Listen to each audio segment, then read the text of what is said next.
Halo kawan, selamat datang di Thread Historical Movie. Di dalam thread ini kita akan membahas dan bercerita tentang film-film yang memiliki latar sejarah. Sebelum kita mulai, boleh dikasih like dan subscribe-nya dulu ya, biar channel Harryscape Studio makin rajin buat upload cerita film.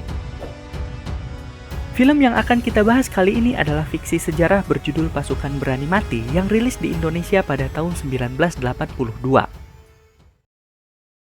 Film ini bercerita tentang sekelompok pasukan Indonesia yang berjuang melawan penjajah pada masa agresi militer Belanda.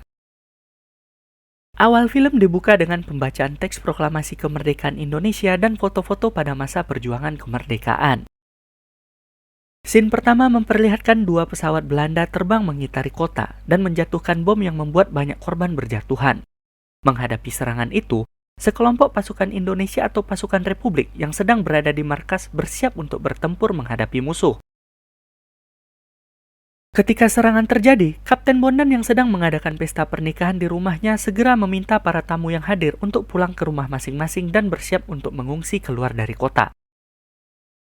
Letnan Haryono yang merupakan bawahan Kapten Bondan meminta izin kepada atasannya tersebut untuk pergi ke kota terlebih dahulu agar bisa mengatur pasukan. Tidak lama kemudian, Kapten Bondan sudah mengganti pakaian nikahnya dengan seragam militer. Ia meminta doa kepada istrinya agar selamat dalam pertempuran melawan musuh. Selain itu, ia juga meminta agar istrinya ikut mengungsi bersama penduduk yang lain. Sang istri yang baru saja dinikahinya itu hanya bisa menangis melepas sang suami pergi berperang. Di sebuah pesantren terlihat para santri sedang meminta restu dari seorang kiai sebelum mereka pergi berperang. Kiai tersebut mendoakan mereka agar menang dalam pertempuran, ataupun jika gugur, mereka akan syahid. Setelah itu para santri bergerak menuju kota, diikuti oleh beberapa tentara wanita yang salah seorangnya bernama Ipah. Ia adalah anak dari sang kiai. Di kota, para tentara dibantu rakyat sudah siap menunggu kedatangan pasukan Belanda untuk melintasi sebuah jalan. Terlihat ekspresi tegang di wajah mereka. Jalanan di tempat itu sudah dipasangi barikade untuk menghalangi pasukan Belanda. Tidak lama kemudian terlihat pasukan Belanda memasuki kota dan melewati jalan tersebut. Tidak hanya infanteri, tentara Belanda juga dilengkapi dengan kendaraan lapis baja. Jumlah mereka pun cukup banyak. Melihat jalan yang dihalangi barikade, komandan pasukan Belanda itu memerintahkan tank untuk menghancurkannya. Setelah itu, mereka pun kembali bergerak maju. Pada saat itulah tentara Republik yang sudah bersiap dari tadi melancarkan serangan dan pertempuran hebat pun terjadi. Rakyat yang bersenjatakan bambu runcing menerjang maju ke arah pasukan Belanda. Rentetan tembakan dari pihak musuh tidak membuat mereka gentar. Namun, persenjataan musuh yang lebih modern berhasil mengalahkan mereka. Banyak dari rakyat yang gugur. Di sisi lain, seorang tentara Republik yang memiliki kumis tebal dan melingkar terlihat sangat gugup dan was-was bertemu sekelompok tentara Belanda. Dengan menutup mata, ia menembakkan senjata semi-otomatis Sten miliknya. Tanpa ia sadari, sekelompok tentara Belanda tadi sudah tewas tak tersisa. Walaupun demikian, ia tetap menembak sampai magazennya habis. Setelah itu, ia pun mengangkat tangan ingin menyerah. Karena tidak terjadi apa-apa, ia membuka mata dan baru menyadari kalau semua tentara Belanda tadi sudah berhasil dikalahkan. Sementara itu di dalam kota, pasukan Republik tidak mampu bertahan dan terpaksa mundur keluar untuk mengungsi bersama rakyat. Awalnya, Letnan Haryono menolak perintah mundur dan tetap ingin bertempur. Tapi Kapten Bondan mengatakan kalau sebentar lagi pasukan Belanda yang jumlahnya jauh lebih banyak akan segera datang. Akhirnya semua pasukan Republik mundur dari kota tersebut. Ketika bergerak keluar dari kota, para tentara dan penduduk yang mengungsi diserang oleh pesawat Belanda. Kapten Bondan lalu menembak pesawat tersebut menggunakan senapan Bren dan berhasil menjatuhkannya.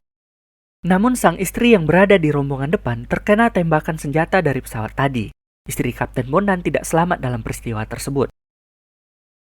Kapten Bondan yang tengah berduka memerintahkan semua pasukan untuk kembali ke dalam kota menyerang Belanda.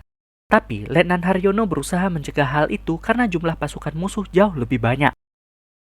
Dalam scene berikutnya, terlihat tentara Belanda sedang menyusuri jalanan di kota yang sudah berhasil mereka kuasai. Tampak beberapa penduduk mengibarkan bendera Belanda. Sambil tertawa, komandan tentara Belanda dan ajudannya berbincang-bincang di atas mobil jeep.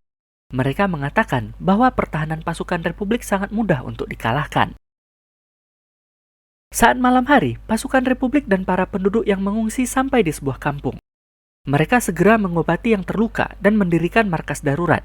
Sementara itu, Kapten Bondan dan beberapa orang lainnya sedang membacakan surat Yasin untuk menyemayamkan sang istri yang gugur dalam peristiwa siang tadi. Keesokan harinya, 4 orang maling sedang menjarah rumah yang ditinggalkan penduduk untuk mengungsi. Pemimpin mereka bernama Jabar melihat kedatangan tentara Belanda yang sedang berpatroli. Para maling itu lalu bersembunyi di dalam sebuah rumah, namun posisi mereka ketahuan oleh tentara Belanda tersebut. Jabar dan anak buahnya berniat ingin menyerahkan diri, namun saat digeledah, 3 orang anak buah Jabar malah mencoba melarikan diri. Akibatnya, mereka ditembaki oleh para tentara Belanda. Melihat para tentara lengah, Jabar lalu menggorok leher salah seorang tentara itu dan menembak sisanya dengan senjata yang berhasil ia rebut. Melihat kawan-kawannya menjadi korban, Jabar sadar dan meninggalkan semua barang curiannya. Ia hanya mengumpulkan senjata dari jasad para tentara dan pergi dari tempat itu.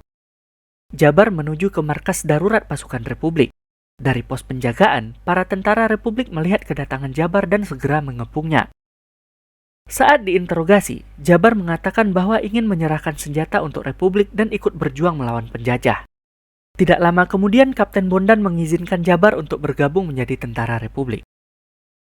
Di dapur umum, para tentara wanita dibantu penduduk sedang mempersiapkan makan. Jabar datang dan ingin meminta jatah makan, namun ditolak karena makanan masih dalam proses dimasak. Melihat Jabar yang bersikap memaksa, Letnan Haryono akhirnya berduel dengan Jabar. Dalam duel tersebut, Jabar dibuat babak belur. Tidak lama kemudian masakan yang ditunggu-tunggu sudah siap dan akhirnya duel pun berhenti. Letnan Haryono lalu menggotong Jabar dan mengajaknya untuk makan bersama. Malam harinya Kapten Bondan sedang rapat bersama Letnan Haryono, Sersandiran, Willem, dan juga Kopral Gani. Mereka berencana untuk mengumpulkan informasi terkait markas pasukan Belanda. Di sebuah kedai minum, beberapa tentara Belanda sedang mabuk-mabukan dan tidak menyadari beberapa anak kecil sedang mengendap-endap mendekati posisi mereka. Anak-anak tersebut lalu bergantian menembakkan ketapel ke arah para tentara yang tengah mabuk itu. Di saat yang sama, Letnan Haryono dan timnya diam-diam mengintip dari kejauhan. Namun Sersandiran tidak sengaja menyenggol tumpukan seng dan mengakibatkan bunyi yang keras. Tentara Belanda yang ada di warung tadi langsung memberondong tembakan ke arah tim tersebut. Beruntung, mereka bisa melumpuhkan tentara Belanda itu. Scene berikutnya memperlihatkan pasukan Republik sedang bersiap menanti kedatangan konvoi pasukan Belanda untuk melewati sebuah jembatan. Willem dan Sersandiran memasang dinamit untuk menghancurkan jembatan tersebut. Sementara itu, tentara yang lainnya bersembunyi di balik semak-semak dan tebing di sekitar jembatan itu. Tentara Belanda yang ditunggu-tunggu pun sampai. Namun tepat sebelum melintasi jembatan, sang komandan menghentikan laju kendaraannya dan menyuruh 2 orang bawahannya untuk melihat ke bawah jembatan. Ia curiga jika jembatan tersebut sudah dipasang peledak oleh pasukan Republik. Benar saja, 2 orang tentara Belanda itu melihat peledak yang tadinya dipasang oleh Willem. Melihat hal itu, Willem segera menerjang mereka menggunakan pisau, namun hanya berhasil melumpuhkan 1 musuh saja. Tentara Belanda yang satunya lagi mengokang senjata bersiap untuk menembak Willem. Beruntung, salah seorang penduduk menembak tentara Belanda itu menggunakan panah.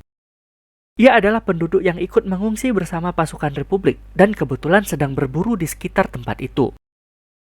Komandan Belanda yang menunggu di atas berteriak kepada 2 orang anggotanya yang ada di bawah, tanpa ia ketahui kalau mereka sudah dilumpuhkan oleh Willem. Ia bertanya apakah jembatan aman atau tidak. Willem yang mengerti bahasa Belanda lalu menjawab bahwa jembatan tersebut aman untuk dilewati.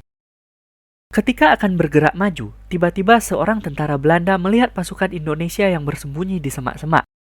Ia lalu melepaskan tembakan, sehingga kontak senjata pun terjadi di antara mereka. Mendengar kontak senjata tersebut, Sersandiran lalu menekan pemicu dinamit yang membuat jembatan itu hancur.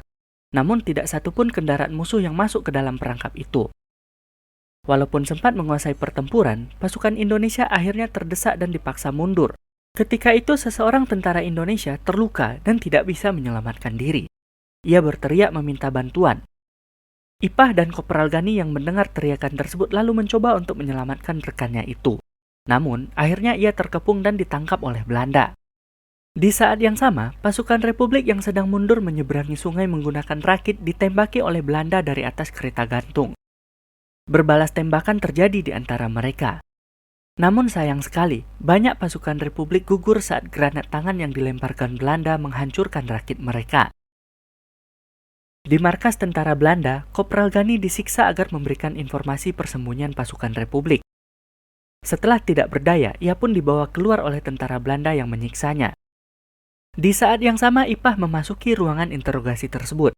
Ia juga diminta untuk memberitahukan keberadaan pasukan Republik. Namun Ipah menolak, sampai akhirnya ia disiksa menggunakan listrik. Dari luar ruangan itu, seorang pelayan tua menyaksikan hal tersebut. Sepertinya ia bersimpati kepada perjuangan pasukan Indonesia. Setelah disiksa, Ipah dimasukkan ke dalam sel tahanan. Di sana ia diiming-imingi akan dibebaskan oleh seorang mata-mata Belanda yang bernama Bandi. Namun Ipah tetap pada pendiriannya. Bandi lalu mengancam akan menangkap Sang Kiai, ayah dari Ipah.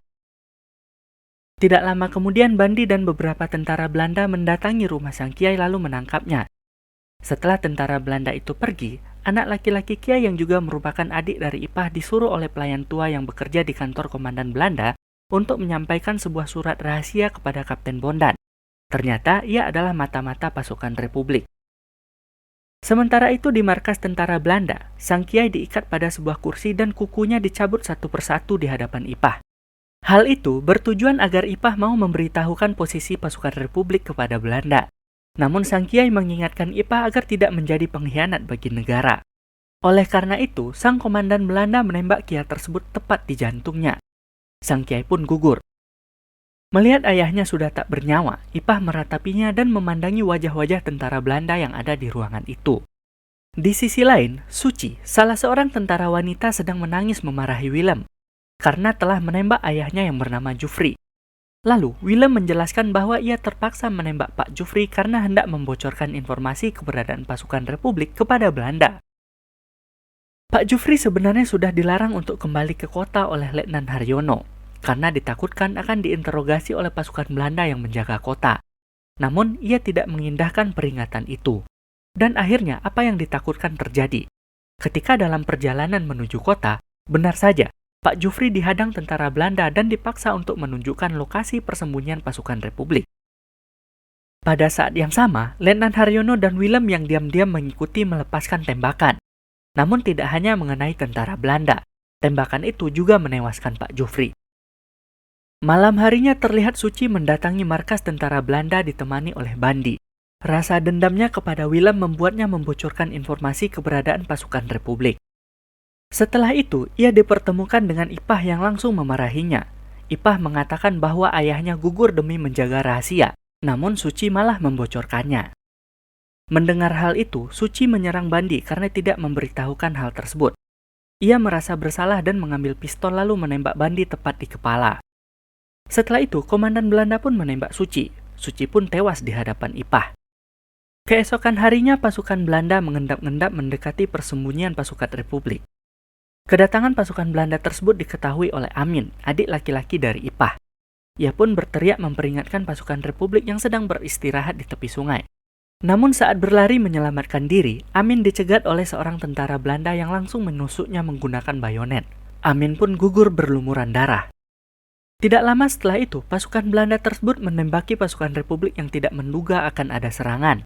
Banyak korban berjatuhan dari pihak Republik, memaksa mereka untuk mundur dari tempat itu. Setelah itu pasukan Belanda menyerang desa tempat pasukan Republik bersembunyi.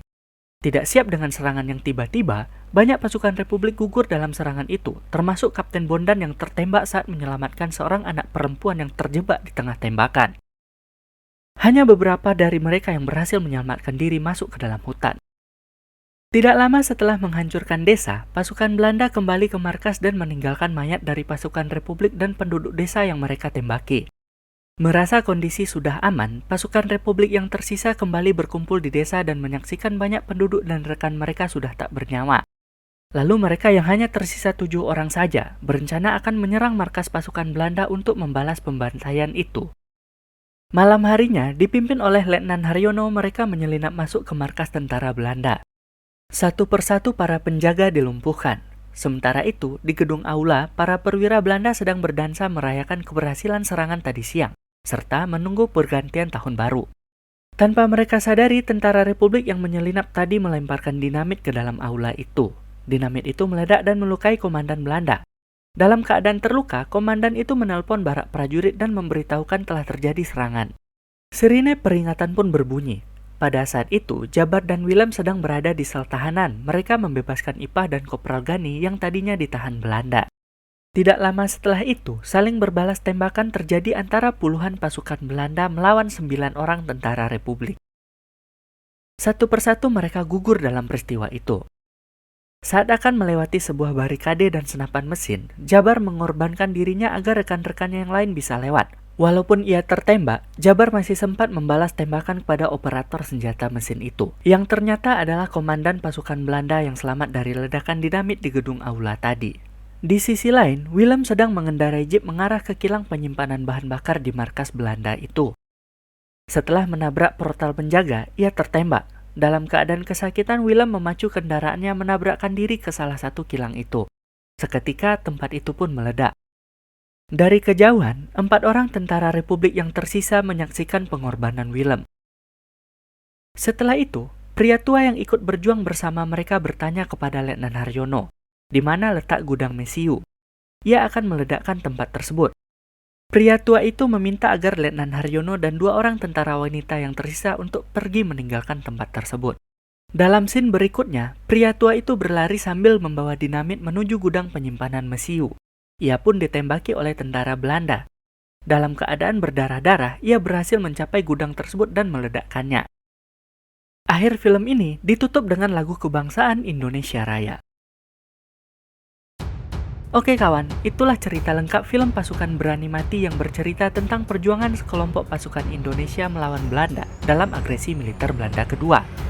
Walaupun cerita ini adalah fiksi, namun dari film ini kita bisa merasakan bagaimana kisah para pahlawan mempertahankan kemerdekaan yang ingin kembali direnggut oleh Belanda, yang sering mengingkari janjinya kepada Republik ini, seperti Perjanjian Linggarjati dan Perjanjian Renville.